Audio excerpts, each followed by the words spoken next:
ህዳር 23 2010 ዓመተ ምህረት የስልጤ ብሔረሰብ የባህል የቋንቋ የታሪክ ሲምፖዚየም በዓል እንዲህ በደማቅ ስነ ስርዓት እየተከበረ ነው የሚገኘው። እንግዲህ ከሳምንታት በኋላ ደግሞ የኢትዮጵያ ብሔር ብሔረሰቦች ቀን በአፋር በደማቅ ሁኔታ ይከበራል። የስልጤም የባህል ቋንቋና ታሪክ ለ12ኛ ጊዜ ነው የሚከበረው። አዎ አፋር ክልል ላይ የሚከበረው የብሔር ብሔረሰቦች በዓል አፋር ክልል ተቀባይ ሆኖ በደማቅ ስነ ስርዓት ሊቀበል ህብረተሰቡን ማለት ነው በዝግጅት ላይ ነው። እዚህም ታዲያ ለ12ኛ ጊዜ የሚከበረው የስልጤ ብሔረሰብ የባህል የቋንቋ የታሪክ ሲምፖዚየም ህብረተሰቡ ብሔረሰቡ ባህሉን፣ ቋንቋውን፣ ታሪኩን በወግና በስርዓቱ አጠናክሮ ሊይዝ እንደሚያስችል የሚያሳይና ይዞት የቆየው ባህል እንዳለም ጭምር የሚያመላክት ትልቅ የሆነ ስርዓት ነው እየተመለከትን ያለ ነው። እንግዲህ በስልጤ ዞን ላይ 8 ወረዳና 1 ከተማ አስተዳደር አለ።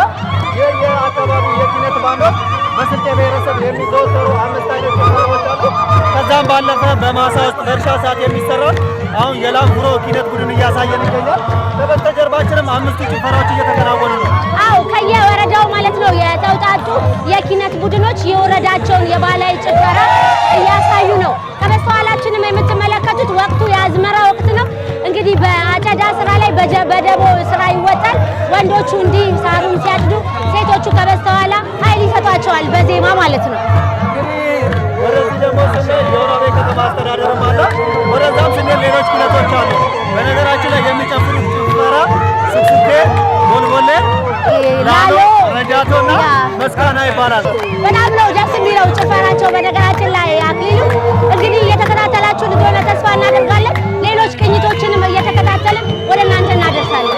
ተመልካቾቻችን አብራችሁ ቆዩ። መልካም ጊዜ ይሁንላችሁ።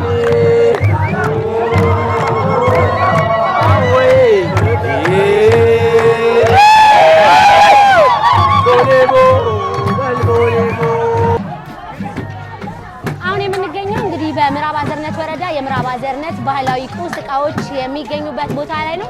ስለ ባህላዊ እቃዎቹ እንጠይቃለን፣ ይነግሩናል ብለን ተስፋ እናደርጋለን። በድጋሚ አብራችሁን ቆዩ። እስቲ ስለዚህ ቤት አሰራር ከላይ ስላለው ነገር እንመልከትና ይሄ ቤት አሰራር የምንድን ነው? በአጭሩ ገለጻ አድርግልን። ቤት አሰራር በእንጨትና በቀርከሃ ነው የሚሰራው። ያው ትንሿ ቤት ትባላለች። ሁለት አይነት የቤት አሰራር አለ፣ ትልቅ ቤትና ትንሽ። ትልቁ ያው እንደ ማኖሪያ የምንጠቀምበት ነው። ትንሿ ደግሞ ለምሳሌ የመጀመሪያ ልጃገረዶች ሲጋቡ የሚኖሩባት ቤት ትንሿ ቤት ትባላለች። ትልቁ ያው ቤተሰቦች አጠቃላይ ሆነው የሚኖሩበት ነው። ከእነሱ ውስጥ ያው ትንሿ እና ያው እንደሚታየው ሌላ ያው እዚህ ጋር ይመስለኛል ጫማ ነው። ጥንት ስልጣኔ የገባን ሀገራት እንደሆነም ጭምር የሚያሳይ ነውና ጫማ መረገጥ የጀመረው በስልጤ ብሔረሰቦች ዘንድ በምን አይነት ሁኔታ እንዴት ተሰርቶ ነው የሚለውን ከባህል ባለሙያው እንጠይቃለን፣ ይነግረናል። እስቲ ስለዚህ ጫማ ብትነግረን። ቀደምት ይሄንን ለጫማነት እንደሚገለገሉት እናስባለን። ይሄ ያው ቀደምት አባቶቻችን ይሄንን ጫማ ሳይኖር በፊት የሚጠቀሙት ይሄንን ይጠቀሙ ነበር። ጫማ ስለሌለ ይሄን ለጫማ አድርጎ ከእንጨት ነው የሚሰራው። ያው ይሄ ቃጫ አለው፣ በዚህኛው አድርጎ ይጠቀሙ ነበር።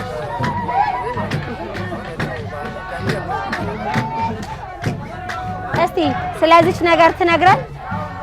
እቺ ያው አሁን ኪማ ትባላለች እና በእድሜ ትንሽ የገፉ እናቶች እንደ ትራስ የሚጠቀሙባት እቺ ማለት ነው። እቺኛዋን ደግሞ አሁን ሳያገቡ በፊት ወጣት ልጆች እና ያገቡትም ይጠቀሙዋታል። ደረጃ ያላቸው በጣም ነው የምታምረው። በእንጨት ነው የሚሰራው። ትራስ ናት ማለት ነው። እንደ ትራስ ነው። ተመልካቾቻችን አሁን የምንገኘው በላምፍሮ ወረዳ በተለይም ለ12ኛው የስልጤ ባህል ቋንቋና ታሪክ ሲምፖዚየም ይዞ የመጣቸውን ታሪካዊ ቁሳቁሶች ለማየት ነው የተገኘ ነው። አስጎብኛችን እዚህ ይገኛል። እስቲ ቆይታ እናደርጋለን።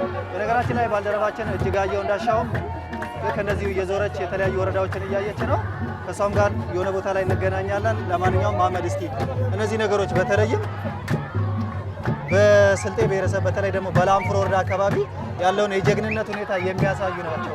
እስቲ ንገረን ስለ እነዚህ ነገሮች። ያው ይሄኛው ዝናር ይባላል። ይሄ ከ2 እና ከ3 ትውልድ በፊት የነበረ እዚህ ወገባቸው አካባቢ ሞልቶ እንትን የሚሉት ነው። በአሁኑ ሰዓት ያለው ትውልድ የሚታጠቁት ነው ማለት ነው። የሚታጠቁት ነው። አዎ የጦር ጥይት ምናምን የሚገባበት ነው።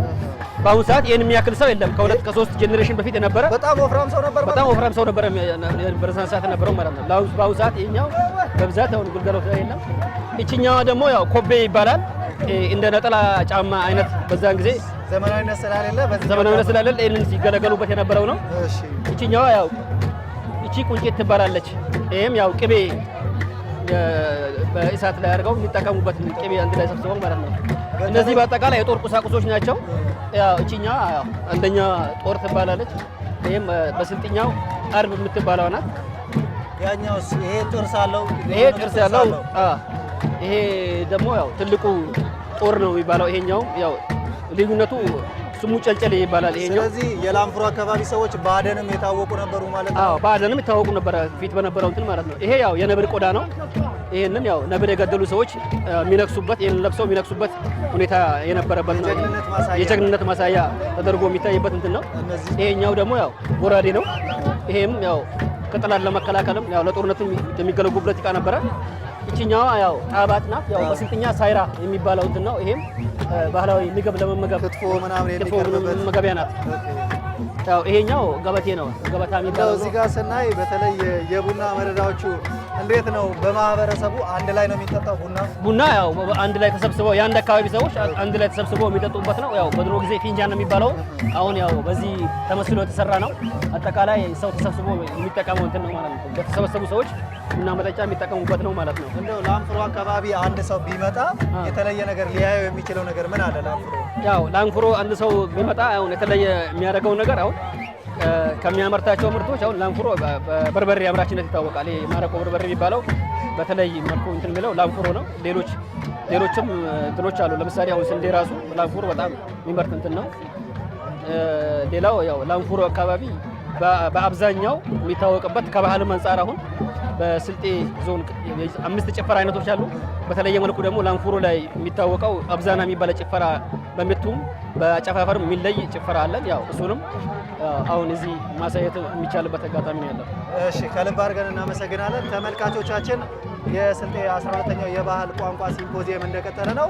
አሁን ደግሞ በተራ ወደ ባልደረባችን እጅጋየሁ እንዳሻው ጋር መልሳችኋለሁ። መልካም ቆይታ ይሁንላችሁ። እንግዲህ ክቡራት ተመልካቾቻችን እየተዘዋወርን በስልጤ ዞን የሚገኙ ወረዳዎች ባህላቸውን የባህላዊ ቁሶቻቸውን ካስቀመጡበት ቦታ ላይ ተገኝተን እየቃኘን ነው የምንገኘው። አሁን የምንገኘው በሁልባረግ ወረዳ ባህላዊ ቁሶቻቸውን በሚያሳዩበት ቦታ ላይ ነው። ይሄ በእጄ ላይ የምትመለከቱት ነገር ወከሌ እየተባለ ይጠራል። ወከሌ ማለት ወንድ ልጅ ግርዛት ከፈጸመ በኋላ ጸጉሩን ቶሎ ስለማይቆረጥ ጸጉሩ ላይ አስቀምጧት ላልተወሰነ ጊዜ ይቆያል ማለት ነው። ጸጉሩ መቆረጥ እስከሚችልና ቁስሉ እስከሚያገግም ድረስ የሚቆይ ነው ብለው ነው የነገሩን ባለሙያዎቹ። በጣም አስገራሚ ነው። ሁሉም ነገር ልዩ ምልክቶች አሏቸው። እንደዛ ነው የሚመስለው። ከዛ ባሻገር እዚህ ጋር የበስር ጎንግ ይላል። የስጋ መክተፊያ እንደማለት ነው። ምናልባትም ስጋ ሲከተፍ በጥንካሬም ስለሚያስቸግር ይመስለኛል እዚህ ጋር ትራስ አድርጎ ነው የስጋውን እንደ ትራስ አስቀምጠው ነው በዚህ ጋር በጥንካሬ ከቢላ ጋር እየታገሉ ስጋውን ለማድቀቅ የሚሞክሩት። የስጋ መክተፊያ ብለው ነው የነገሩን። በጣም ደሳስ የሚሉ ነገሮች አሉ።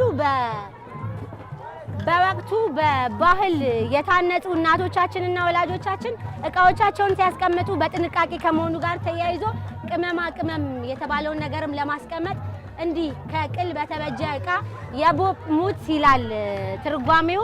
በዚህ ቅመማ ቅመማቸውን ያስቀምጣሉ። ማብሰል መስራት በሚፈልጉ ጊዜ በእንደዚህ አይነቱ እቃ ይዘው በማቅረብ ስራቸውን ይተገብራሉ ማለት ነው። ከዛ ባሻገር በዘመናዊ መንገድ እንግዲህ ውሃ ኮዳዎቻችንን ልጆችን ወደ ትምህርት ቤት ስንልክ ምናልባትም የምናስይዝበት አግባብ አለ። ከፕላስቲክ ከሌሎች የሚሰሩ ጥንት ድሮ በምን ነበር ውሃ የሚያዘውና ወደ መንገድ ወጣ የሚባለው ሲባል ይሄ ቅል አይነት ነገር ነው። አንኩላ ይባላል። ውሃ እንደሚሞላበትና ውሃ እንደሚይዙበት ነው ሲነግሩን የቆዩት። በሁልባረግ አካባቢ በዚህ መልኩ የባህላዊ ቁሶቻቸውን አስቀምጠዋል። ቁሶቹ በጣም በርካታ ናቸው። እነዚህን እንዘርዝር ብንል ጊዜ ላይበቃን ይችላል። ግን ደግሞ አለፍ ገደም እያልን ሌሎቹንም እንዲህ ለመቃኘት ጊዜ እንዲኖረን ስላሰብን ወደ ሌሎቹ እናልፋለን። በድጋሚም አብራችሁን ቆዩ። ተመልካቾቻችን አሁን የምንገኘው የወራቤ ከተማ አስተዳደር ለ12ኛው የስልጤ ቋንቋ ባህል ታሪክ ሲምፖዚየም ያቀረቡትን ታሪካዊ ቁሶች እያየን ነው። በተለይም በዚህ በኩል ያው የአካባቢው ማህበረሰብ አርሶ አደርም ነው አርብቶ አደርም ነው። ሞፈርና ቀንበሮች እናያለን። እነዚህ አሁን ለምሳሌ ይሄኛው ኡርፉ ነው የሚባለው በስልጥኛ፣ ከታች ደግሞ ደግፎ የሚይዘው በማንኛውም ብሔረሰብ እንደሚባለው ዲጌ የሚል አይነት እንትን አለው። ስለዚህ ለእርሻ ይጠቀሙታል። ይሄ ደግሞ አካባቢው በተለይ ይሄ የአካባቢ ጥበቃ ስራ ላይ ደጋም ቆላማ ወይና ደጋም ስለሆነ በደንብ ይጠቀሙበታል። ግን እኔ የእነዚህ ሁለቱ ነገሮች አንድ መሆን ገርሞኛል። አንድ መሆናቸው እንግዲህ ምናልባትም ስራውን ለማቀላጠፍም ጭምር ይመስላል። ኃይል ሰጥቶ መሬቱን በደንብ ለመቆፈርም የሚያስችል ነው የሚመስለው። በነገራችን ላይ አክሊሉ በባህላዊ ቁሶቻችንን ስናስተውል አሁን ላይ የደረስንበት ነገር እውነት ወደ ምን እያመራን ነው የሚለውንም ነገር ወደ ጥያቄ ውስጥ እንድንገባ የሚያደርጉ ናቸው። ሁሉ ነገራችን በዘመናዊ ነገር ተቀይሮ ባህላዊ ነገሮቻችን እያጣናቸውም ይመስላልና በጣም የሚያስደንቁ እቃዎች እየተመለከትኩ ስለሆነ ነው። እንደውም በጣም የተረሳ ነገር አስታወስሽኝ። እኛን ይሄ ካውያ ሙዚየም ምናምን ገብቶ ነበር የሆነ ሰሞን ተፈልጎ የጠፋው እቃ ማለት ነው። እዚህ ግን ስልጤ አካባቢ ላይ ከሸክላ ሰርተውት ልብሳቸውን በመተኮስ ይጠቀሙበታል። በጣም ይገርማል ይሄን ነገር መስራት ማለት ነው። እንግዲህ ድሮ በደንብ ይሄ ነገር ሰልጠን ሲባልና በብረት ሲቀየር የወፍ እግር ተደርጎ የዶሮ እግሮች ተደርጎ ካውያ ይቆለፍ ነበር በእነሱና እዚህ ውስጥ ከሰል ገብቶ ይሄ ሲሞቅ ወታደሩም ልብሱን ተኩሶ መዘነጥ ያለበትም ልብሱን በደንብ አቃንጆ ተኩሶ በአማረ ሁኔታ ይጓዛል። ሸክላ ነው። ልስላሴው በጣም ነው የሚገርመው ከዚህ ጋር ያለውም ነገርና በደንብ ልብስን መተኮስ እሳት ቢኖር እንሞክር ነበረ። እንግዲህ ተመልካቾቻችን በነገራችን ላይ ይህ የራሳችንን ስልጣኔ የራሳችንን የፈጠራ ሁኔታ በተለይም ደግሞ ታሪካዊ ቅርሶቻችንን ተንከባክቦ መያዝ ትልቅ ነገር እንዳለው የሚያሳይ ነገር ነው። ለዛሬው ስልጣኔያችን የትላንትና ማንነታችን ትልቅ አጋዥ እንደሆነና መሰረት እንደሆነ የሚያሳዩ በጣም ብዙ ነገሮች አሉ። እዚህ ጋር ከቀርከሃ የተሰራ መቅሬት የሚል ስያሜ ነው ያለው። መቆያ ነው። እናቶች ገብሱንም ቡናውንም በረጅም ርቀት ያመሳቅሉበታል፣ ያበስሉበታል። ዛሬ ላይ እኛ በብረት በማንኪያ በሌሎች ነገሮች ስናደርግ ነው የሚስተዋለው። ኧረ ማንኪያም ብረትም ቀርቷል፣ በማሽን ጀምረን። በጣም የሚያስገርሙ ብዙ ነገሮች አሉ። እንግዲህ እዚህ ጋር ምን ሊመስል ይችላል? ይሄን ምናልባት ላቀው እችላለሁ እኔ። በተለይም የቡና መጠጫ እንደ ቆሬ አይነት ነው የምትባለው። ቡና ይጠጣበታል፣ በተለይ እዚህ አካባቢ ላይ ማለት ነው። ለቡና መጠጫነት ነው የሚጠቀሙት። እንግዲህ ጥንት አለ ስስት ምንም ነገር እንደሚደረግ የሚያሳይ ነው። ቡና ትንሽ ትምሰለን እንጂ ለቡና ዛሬ ላይ ብዙ ናት ልንል እንችላለን።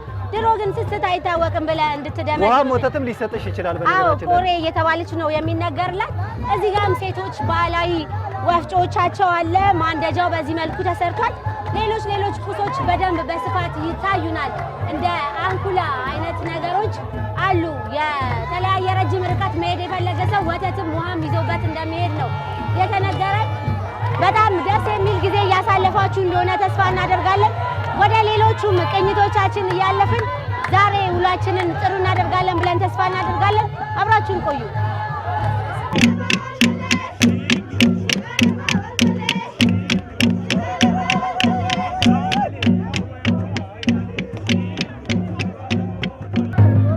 እንግዲህ ወንዱ ጨዋታውን በዚህ መልኩ በከበሮ ሲያደራው፣ ሴቶቹ ይሄንን እንደዚህ እያጮሁ ጨዋታውን ያደምቁታል ማለት ነው። ይሄም ትልቅ አገልግሎት ነው የሚሰጠው። በባህሉ በጭብጨባ መልክ በጣም ይጨበጨብበታል። እንግዲህ የጭፈራው ባለቤቶች አንድ ላይ ሆነው ሲጨፍሩበትም ትመለከታላችሁ። መልካም ቆይታ። በድጋሚ አብራችሁን ቆዩ።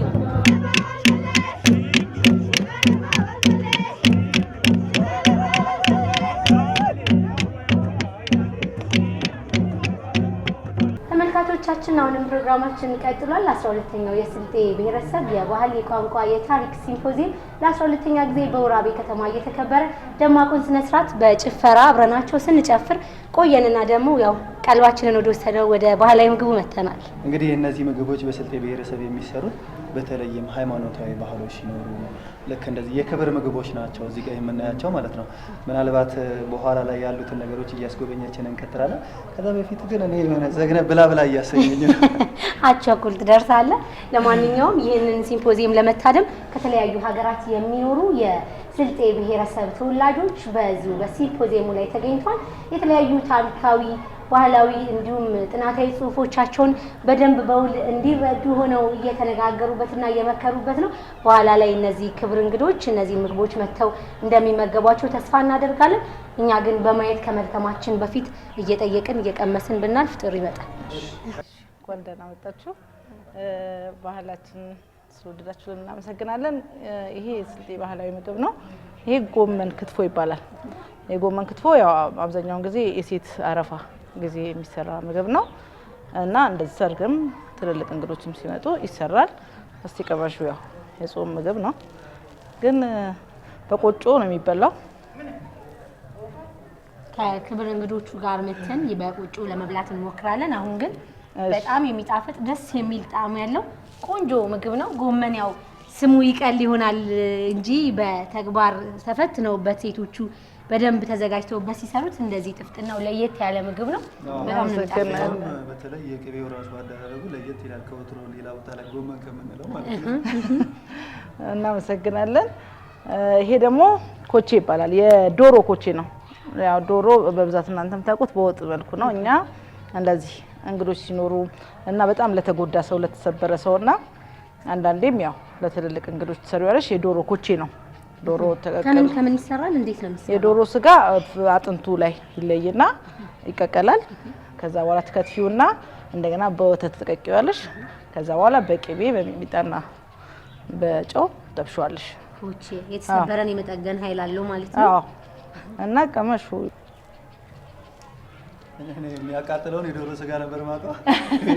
በዚህ መልኩ ለወለዱ ሴቶችም ይሰራል። ስለዚህ ይሄ የሆነ የተጎዳ ሰውን የመጠገን አቅም አለው በጣም ምክንያቱም እንትኑንም መረቁም አብሮ እንዳይወጣ ይደረጋል። በተወሰነ ውሃ ነው የሚቀቀለው። በጣም ጠቃሚ ምግብ ነው። ያው ዶሮ የተሰበረን ይጠግናል፣ የእውነት ይጠግናል። በጣም ነው የሚጣፍጠው። እጂ ቅድም ተዘብረሽ ነበር አይደል? በጭፈራው ተዘብሬ። እሺ ይሄ ደግሞ ካሽቴ ይባላል። ካሽቴ ማለት የእናቶች ምግብ ነው። እናቶች የራሳቸው ፕሮግራም ሲኖራቸው ጎመን ቀነጠስና በብረት ምጣድ ነው የሚጠበሰው። ማለት ውሃ ጨምረሽ አይደለም የምትቀቂው።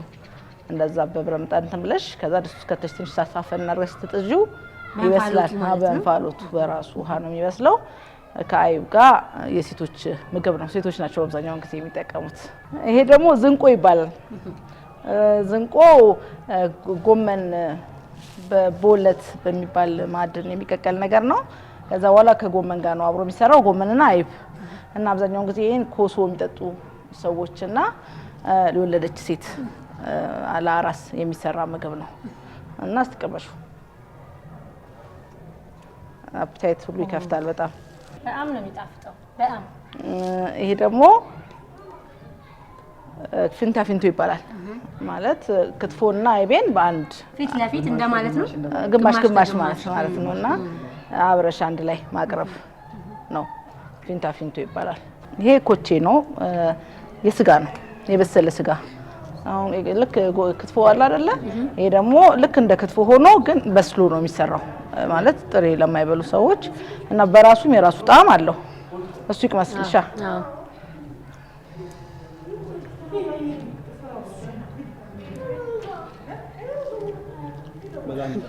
እንዴት ነው?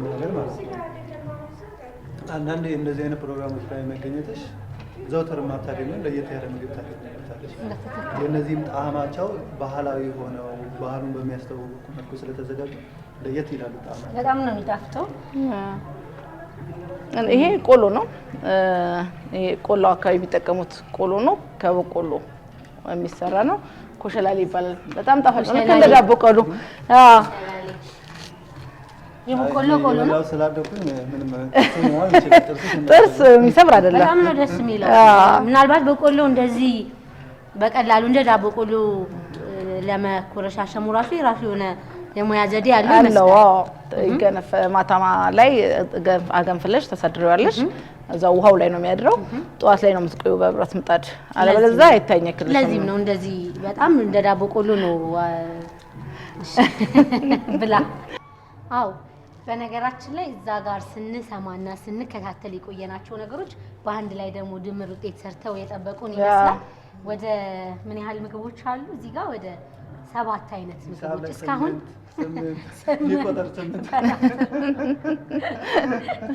እስካሁን የጎበኘናቸው የምግብ አይነቶች በዚህ ደረጃ ደግሞ መልካቸውን እንዲህ ቀይረውና በሚያምር ሁኔታ ማህበራዊ ሆነው እንደማለት ይሄ ጨረጨራ ይባላል። ጨረጨራ እና ሁሉንም አይነት ምግብ በአንድ ላይ ለማቅረብ ስትፈልጊ የምትጠቀሚበት ያቀራረብ ዘዴ ነው። ስለዚህ እዚህ ጋር መቅመስ የለም። እስካሁን የቀመስናቸው ነገሮች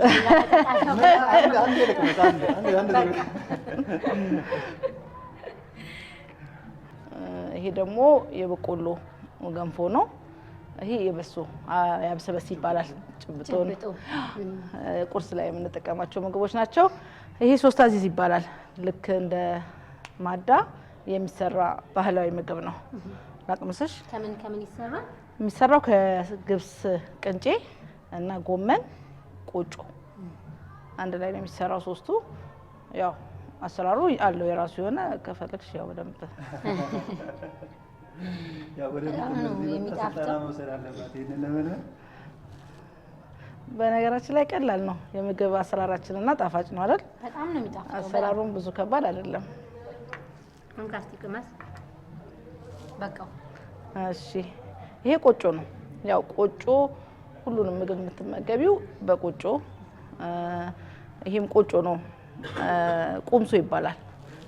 እህልና ቆጮ አንድ ላይ ተደባልቆ የሚጋገር። ይሄ ደግሞ ድርብ ይባላል። የበቆሎ ዱቄትና አነባበሯ ድርብ ነው። የታችኛው አልተቆረሰም። ይሄ ደግሞ አምቾ ይባላል። የእንሰት ውጤት ነው። የእንሰት ስሩ ላይ ያለው ፓርት ነው እና በጣም ገንቢ ምግብ ነው ማለት እንደዚህ ቀደም እንደነገርኩሽ ለተሰበሩ ሰዎች ወገባቸውን ለሚያማቸው ምናምን እና ያው እንደ ምግብነትም ያገለግላል። በኡጋት ቀደም ባሳየሽ ነገሮች በእርጎ ምናምን የምትጠቀሚው ነገር ነው። ምትበይው ነው። አምቾ ይባላል። ላቅምስሽ። እንግዲህ ተመልካቾቻችን በ12ኛው የስልጤ ባህል ቋንቋ ታሪክ ሲምፖዚየም ላይ ተገኝተን የስልጤ ባህላዊ ምግቦችን እየቃኘን ነበረ። እንግዲህ በማስቀኘቱ ከኛ ጋር ወይዘሮ ሌላ ኡመር ቆይታ አድርጋለች። አው በቆይታችን በጣም የሚጣፍጡ በጣም ደሳስ የሚሉ የምግብ አይነቶችን ስንመገብ ቆየን። የተሰበረውን ከሚጠግነው እንዲሁም ሴቶች ለባሎቻቸው ለአባወራዎች ቁርስ ከሚያቀርቡት ጀምሮ ከዛም ባለፍ ደግሞ ለክብር እንግዶች ልዩ የሚሏቸውን እንግዶች በምን አይነት መልኩ ሰርተው እንደሚጠብቋቸውም ጭምር ባህላዊ ምግቦቻቸውን ከነጥፍጥናቸው አጣጥመን ተመልክተናል። እናንተም እንደተመለከታችሁና ደስ እንዳላችሁ እንደወደዳችሁት ተስፋ እናደርጋለን።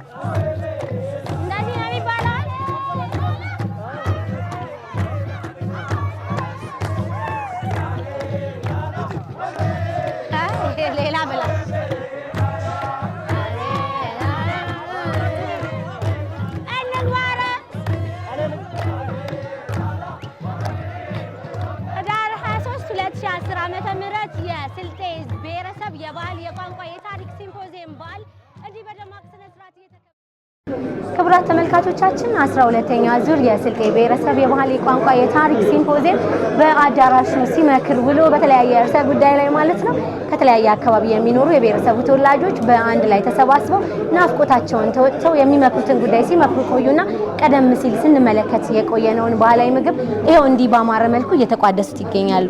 እንግዲህ እነዚህ እንግዶች ለዚህ ባህል ከተለያየ አካባቢ ነው የመጡት። በመንግስት ኃላፊነትም የብሔሩ ተወላጆች ሆነው ሌላ አካባቢ ያሉ በዚህ ሲምፖዚየም ላይ ተገኝተዋል። በነገራችን ላይ ቅድም ምግቦችን እየዞርንም እየቀመስን ነበረ። ያን ምግብ አሁን ደግሞ የክብር እንግዶች እየቀመሱት ነው። እንዴት አጣጣሙት? ምግቦቹም እንዴት ነበሩ? ሲምፖዚየሙ በአጠቃላይ ምን አይነት ይዘቶች ነበሩት የሚለውን ነገር እንግዲህ አግኝተናቸው የምናወራቸው ይመስለኛል። አዎ እንጠይቃቸዋለን። እኛ ያጣጣምናቸው የምግብ አይነቶች ለነሱ ምን አይነት ጣዕም ሰጥቷቸዋል? ሁሌ የሚገኙ የምግብ አይነቶች ስላልሆኑ ማለት ነው። እንጠይቃቸዋለን። አብራችሁን ቆዩ። የሀገር ሽማግሌዎች፣ ወጣቶች የነበራቸውን ስሜትም ጭምር አብረውን እንዲነግሩን ቆይታ እናደርጋለን። በድጋሚ መልካም ቆይታ።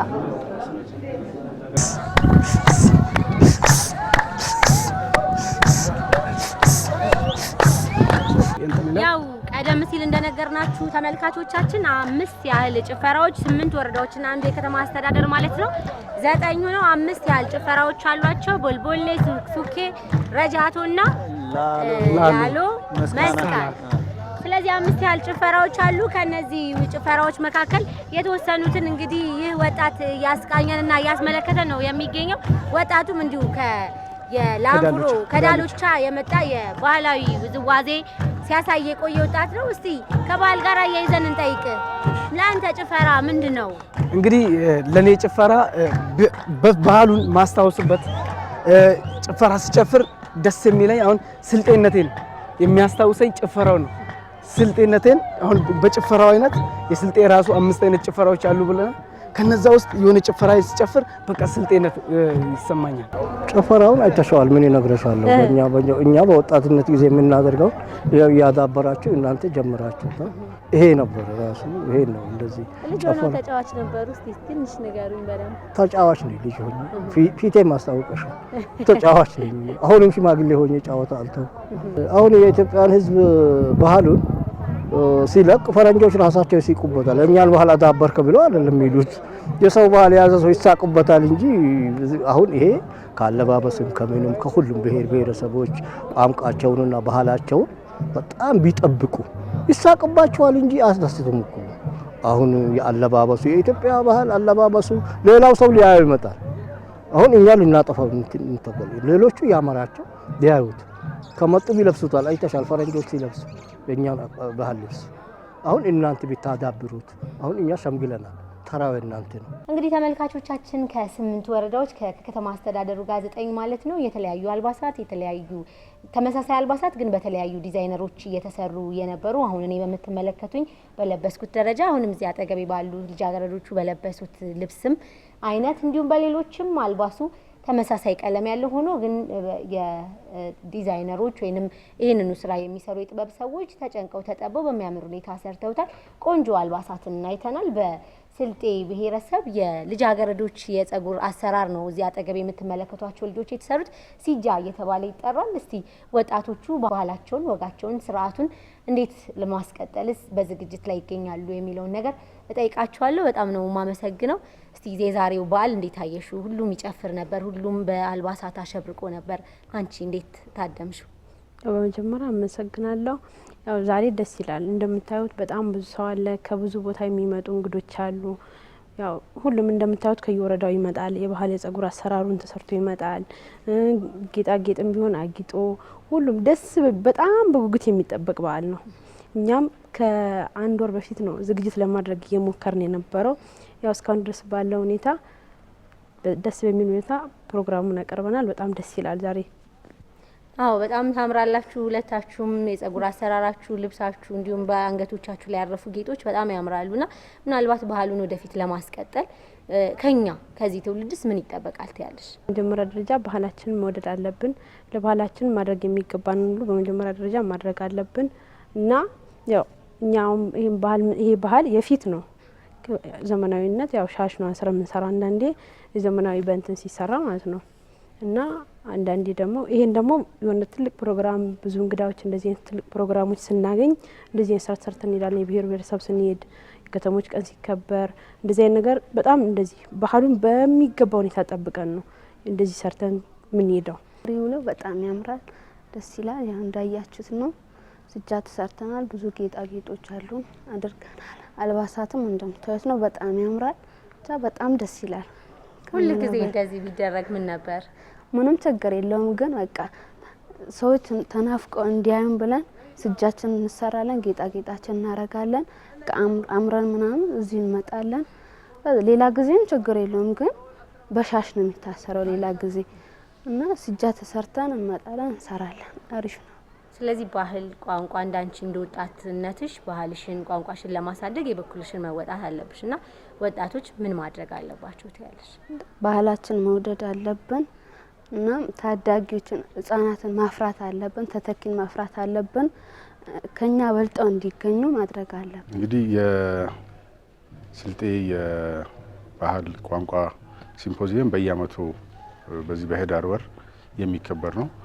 የዚህ በዓል ዋናው በዚህ የሚከበርበት ምክንያት ከህገ መንግስቱ ከጸደቀበት ጊዜ ጋር ተያይዞ ነው። ስለዚህ የስልጤ ህብረተሰብ በዚህ ስርዓት ውስጥ የራሱን ባህል ቋንቋ፣ አካባቢውን የማልማት ራሱን በራሱ የማስተዳደር መብት ያገኘበት ነው።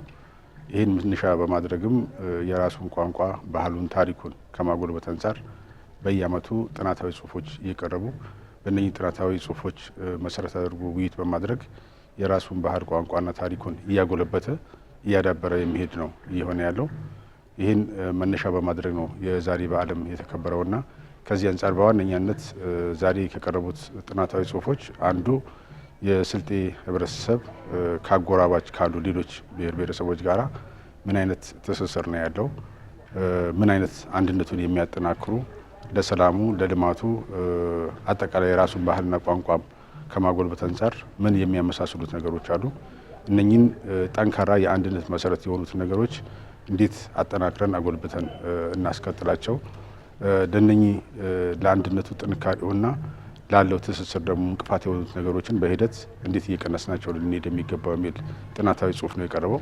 በጥናታዊ ጽሁፉ ላይ መሰረት አድርጎ ነው ውይይት የተካሄደውና ህብረተሰቡም እዚህ የነበረው ታዳሚም ጭምር የሰጡት አስተያየት የተሰጡት ግብዓቶች በጣም ጥናታዊ ጽሁፉን የሚያጎለብቱ ነበር የነበረውና ስለዚህ ይሄ በየአመቱ የሚካሄድ ነው።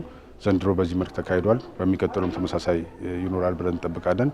ይሄ የተጠናከረ በሄደ ቁጥር ለስልጤ ህብረተሰብም ከአካባቢው ጋር እንደሚኖረው ትስስርም አጠቃላይ ለልማታዊ እድገቱም ጭምር የራሱ የሆነ በጎ ተጽዕኖ ይኖራል ብለን እናስባለን። አሁን ይሄ ማህበረሰብ የራሱን ባህል ቋንቋ ራሱን በራሱ ማስተዳደር አቅሙን በየጊዜው እያጎለበተ የመምጣቱ ውጤት የህገ መንግስታችን ላይ የተሰጠው የመብት ውጤት ነው ዋናው ነገር። ስለዚህ ከዚህም የምንነሳ ሆኖ ሁላችሁም እንዳያችሁት የስልጤን ባህልና ታሪክ ከማየት አንጻር የቀረቡት አሁን ለምሳሌ በእያንዳንዱ ወረዳ ያቀረባቸው የስልጤን ባህል የሚገልጹ የተለያዩ ቁሳቁሶች በተለያየ መልክ ተሰርተው የቀረቡ ለረጅም ጊዜ እነኚህ ሳይወጡ ሳይታዩ በየጉራንጉሩ የነበሩ ናቸው። ግን አሁን ይፋ ሆነው የስልጤ ባህል መገለጫዎች ሆነው ጎልተው መውጣታቸውን በምናየበት ጊዜ በጣም ትልቅ ነገር አድርገን እንወስደዋለን። ከዚህ በተጨማሪም የተለያዩ ባህላዊ ጭፈራዎችን በምናይበት ጊዜ በአንድ ማህበረሰብ ውስጥ ሆነውም ግን የተለያዩ አጨፋፈሮች የተለያዩ አካባቢያዊ ሁኔታን የሚገልጹ አቀራረቦች ነው የምናየው። ይሄ ትልቅ አንድ የባህሉ መገለጫና ምን ያህል ሀገራችን በአንድ ብሔር ውስጥ የዚህን ያህል ባህል የምናገኝ ከሆነ ደግሞ ከ80 በላይ ብሔሮች ያሏት ሀገር ነች። ምን ያህል ሰፊ እና በጣም ጥልቅ የሆነ የባህል ያላት ሀገር መሆኑን ጭምር የሚያንጸባርቅ ነው። ከዚህ በተጨማሪ የምግብ ዝግጅቱ ማየታችሁ ከሆነ የተለያዩ የምግብ አዘገጃጀት አይነቶችን በምናይበትም ጊዜ እንደዚሁ ምን ያህል ሰፊ የሆነ ምግብ አዘገጃጀት ባህል ያለን መሆኑን ነው። ህብረተሰቡን አሁን እዚህ በአይናችሁ እንደምታዩት አቀባበሉን ለእንግዳ ያለውን ክብር በምናይበትም ጊዜ እንደዚሁም ኢትዮጵያዊነትን ይበልጥ እንድትወጂው ይበልጥ ጎልቶ እንዲወጣ ስለዚህ ያለን ትስስር አንዱ ላይ የሚያቆም ብቻ ሳይሆን እርስ በርስም የምንለው ታሪክ ባህል የተሳሰረ ታሪክና ባህል ያለን አንድ ሀገር ህዝቦች መሆናችን አንዱ መገለጫ አድርጎ መውሰድ የሚቻል ነው የሚሆነውና ይሄ ዞሮ ዞሮ የዚህ ስርዓት ውጤት ነው። የህገ መንግስቱ የኢትዮጵያ ብሔር ብሔረሰቦች ያጸደቁት ህገ መንግስት በዛ መሰረት ያገኘ መሆኑ ደግሞ ይበልጥ አስተማማኝ ዘላቂ መሆኑን የሚያረጋግጥ ነው የሚሆነው። ይሄ ሲምፖዚየም ቀደም ሲል ባሉት አመታት ጀምሮ የብሔረሰቡን ባህል፣ ታሪክ፣ ቋንቋና ሌሎች እሴቶቹን ጭምር እየተንከባከብን እያለማን የመጣንበት ሁኔታ ነው ያለው። ከዚህ አንጻር በባህል ረገድ የብሔረሰቡ ባህላዊ መገለጫ የሆኑ የተለያዩ ባህላዊ ቁሳቁሶችን አልባሳትንና መሰል ስራዎችን በተለያዩ መንገዶች የማልማት ስራ እየተሰራ ያለበት ሁኔታ ነው ያለው። አንዱ ባህላዊ ቁሳቁሶቹን በሙዚየሞች አካባቢ እንዲሰባሰቡ የማድረግ እንደዚሁም ባህላዊ አልባሳቱን በተለያዩ አካላት እንዲለማ እንዲሰራ በርካታ ማህበራት እንዲሳተፉበት በማድረግ በብሔረሰቡ ረገድ የበለጠ ተጠቃሚነት እንዲመጣና በሚፈለገው መጠን እንዲገኝ ለማስቻል የተሰሩ ስራዎች አሉ። ከቋንቋ አንጻር ባለፉት ጊዜያቶች በርካታ የቋንቋ ልማት ስራዎች የሰራንበት ሁኔታ ነው ያለው። ከሰራናቸው የቋንቋ ልማት ስራዎች አንዱ ቋንቋው ከአንደኛ ደረጃ ትምህርት አንስቶ እስከ ኮሌጅ ዲፕሎማ ድረስ የትምህርት የሚሰጥበት ቋንቋ ሆኗል። ይሄ ለመማር ማስተማሩ ትልቅ አጋዥ የሆነበት ሁኔታ ነው ያለው። የአርሶ አደሩ ልጆች ከቀያቸው አፋቸውን በፈቱበት ቋንቋ ትምህርት የሚያገኙበት፣ ይሄ ቋንቋም እስከ ዲፕሎማ ድረስ በኮሌጅ ደረጃ እየተሰጠ በኮሌጅ ደረጃ የሚመረቁት ደግሞ እያስተማሩ የቋንቋ ሽግግሩ የቋንቋ ልማት ስራው በተገቢው ደረጃ ተጠናክሮ የሚሄድበት መንገድ ነው ያለው። እኔ በልጅነቴ ያው እዚሁ ዞን ውስጥ ነው ያደግኩት። በእርግጥ የዞን ውስጥ ያለች ትንሽ ከተማ ናት ሚቶ የምትባል ከተማ፣ እዛ ነው ያደግኩትና ሁለቱም የተቀላቀለ ነገር ነው ያለው። ገጠር ስወጣ አያቶቼ ጋር የስልጤን ባህላዊ አመጋገብ፣ ባህላዊ አልባሳት፣ የቤት ውስጥ መገልገያ ቁሳቁሶች የማየት በነሱ የመጠቀም በነሱ የመሳብ እድሉ ነበረኝ። እዚሁ ዞን ውስጥ ያለች ትንሽ ከተማ ስለሆነች ከገጠር ወጣ ሲባል ከተማ ሲመጣ ደግሞ በተለይም በልጅነት እነዚህን ነገሮች ሜሞራይዝ ማድረግ የምችልበት እድሜ ውስጥ ካምፕ ውስጥ ነበርን፣ እርሻ ካምፕ ውስጥ ከነሱ ዲታች የመነጠል አይነት አዝማሚያ ይኖራል። ነገር ግን የበለጠ በአጭር ጊዜም ቢሆን ወደ ገጠር ለእረፍት ሲወጣ ያኔ እንቅስቃሴውም ከባድ ስለነበረ የትራንስፖርቴሽን የመሳሰለው ችግር ስለነበር እዛው አጎራባች ያለውን ባህል ለማየት እድሉ አለ። ሁሉም ስልጤ አካባቢ ያለው ተመሳሳይ ነገር መሆኑን በሂደት ደግሞ እያረጋገጥኩ መጥቻለሁ። ስለዚህ የልጅነት ኢምፕሬሽን አለኝ። እዛ ላይ የምመሰጥባቸው የባህል አመጋገቦች አሉ፣ የቤት ውስጥ መገልገያ ቁሳቁሶች አሉ። እነዚህን ሞር አፕሪሼት ለማድረግ እድሉን ሰጥቶኛል። ነገር ግን ወደ ልጆቼ ስመጣ ደግሞ ሙሉ በሙሉ ከተማ እያደጉ ነው ያሉት። ለቀጣዩ ጄኔሬሽን ማስተላለፍ ያስፈልጋል የተባለውም በዚህ ላይ መሰራት አለበት የተባለውም ለዚህ ነው።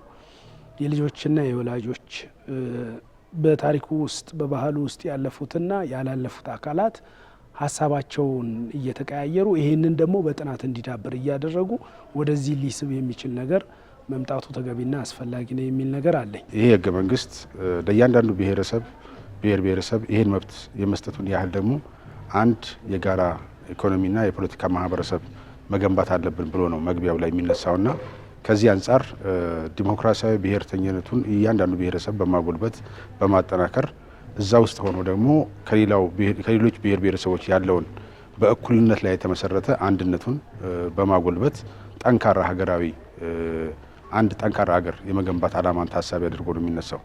ከዚህ አንጻር ነው የስልጤ ማህበረሰብ ይሄን ባህል ይሄን በየአመቱ በህዳር ወር ውስጥ ይሄን በሚያከብርበት ሰዓት የራሱን ዲሞክራሲያዊ ብሔርተኝነት ውስጡ ላይ ያለውን ነገር የራሱን ከማጎልበት ከማጠናከር ባሻገር ከሌሎች ብሔር ብሔረሰቦች ጋር ያለውን ግንኙነትም እንዲሁ በማጠናከር አጠቃላይ ለሀገራዊ አንድነቱ አንድ የፖለቲካና ኢኮኖሚ ማህበረሰብ እንገነባለን ብለው የኢትዮጵያ ብሔር ብሔረሰቦች በህገ መንግስቱ መግቢያ ላይ ያስቀመጡትን ቃል ኪዳን ይበልጥ ከማጠናከር አንጻርም ትልቅ ፋይዳ ይኖረዋል ብለን ነው የምናስበውና በዚህ አንጻር የሚኖረው ትርጉም ትልቅ ነው። ስለዚህ ለሁሉም ብሔር ብሔረሰቦች በዚህ አጋጣሚ እንኳን ለህዳር 29 ህገ መንግስቱ ለጸደቀበት ቀን አደረሳችሁ ማለት እፈልጋለሁ። አመሰግናለሁ። ክቡራትና ክቡራን ተመልካቾቻችን በ12ኛው የስልጤ ባህል ታሪክ ቋንቋ ሲምፖዚየም ላይ ተገኝተን የተለያዩ መሰናዶችን በቦልቦሌ ጨፈረን በሱክሱኬ ደግሞ አረጃቱ እንዲሁም ደግሞ ላሉ መስቃን በጣም ደሳስ የሚሉ የጭፈራ ስልቶችን ተመለከትን።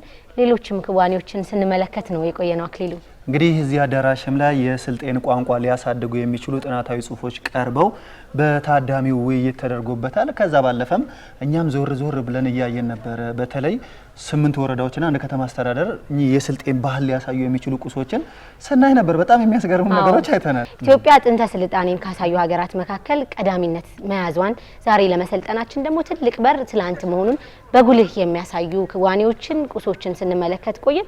በዚህ አዳራሽ ውስጥ ደግሞ የብሔረሰቡ ተወላጆች በተለያየ የስራ አጋጣሚ በተለያዩ አካባቢ የሚኖሩ እንዲሁም ደግሞ በመሪነት ደረጃ በሌሎች አካባቢዎች ላይ ያሉ የስልጤ ብሔረሰብ ተወላጆች በባህሉ ላይ ጥናቱ ተደርጎ እነዛ ጥናቶች ባህሉን ለማሻሻል ታሪኩንም እንዲሁ በነበረበት ለማስቀጠል የሚያስችሉ ጥናታዊ ጽሁፎች ቀርበው ሲወያዩ ሲመክሩ ቆዩ። በዚህ በአማረ በተንጣለለ አዳራሽ ውስጥ ሰፊ ጊዜ አሳልፈው ነበር። በተለይ እኛ ከአዳራሽ ውስጥ ዞር ዞር ብለን ስናይ በጣም የሚያማምሩ የሚጣፍጡ የስልጤ ባህላዊ ምግቦችን ማየት ችለን ነበር። በተለይ ደግሞ የእናትነት ሙያ የሚታይበት የሴት ልጅ በተለይ የሴት ልጅ እንትን የሚጎላበት ነው። ለምሳሌ እዚህ አካባቢ አረፋ የኢድ ቀናቶች በጣም ይከበራሉ። ለተከበሩ እንግዶች የሚቀርቡ ምግቦችን አጣጥመን ስናይ ነበር። ደቡብ ውስጥ ትልቁ ነገር የተለያዩ ብሔረሰቦች አሉ፣ የተለያዩ አይነት ምግቦች አሏቸው፣ የሚያመሳስሏቸውም ነገሮች አሉ። እነዛንም ነገር ስናጣጥም ነበረ በዚህ ሲምፖዚየም ላይ። አው እነዚህ ባህላዊ ምግቦች በውልም ሁሉ ጊዜ በአዘቦት ቀን የምናገኛቸው ካለመሆናቸው ጋር ተያይዞ የመጡ የክብር እንግዶች በጣም ጣፍጧቸው ደስ እያላቸው ሲመገቡ ተመለከትን። እኛም ቀመስን፣ ደስ አለን። ብቻ ሁሉም ነገር ያማረና የሰመረ ጊዜ እንደነበረ ተስፋ እናደርጋለን። ዛሬው ፕሮግራማችን በዚህ አዳራሽ የተከወነው ፕሮግራማችን በዚህ ላይ አንድ ዜማ ጋብዘናቸው ተመልሰን እንገናኛለን ማለት ነው። አክሊሉ የማንን ዜማ ጋብዘናቸው? እንግዲህ የማመድ ሲርጋጋን ሲሪጉኒ የሚለው በተለይ የሰርግ አካባቢ ዘፈን ነው። ባህላዊ ገጠር አካባቢም የተቀረጸ ስለሆነ ያን ሙዚቃን ጋብዘና ሲሪጉኒ ተጋበዙልን። ተመልሰን እንገናኛለን። መልካም ቆይታ።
Ayanashi Lulu metrabish Ayanashi Asawa ya komsa tadarabo Beshbalo ya kabin takarabo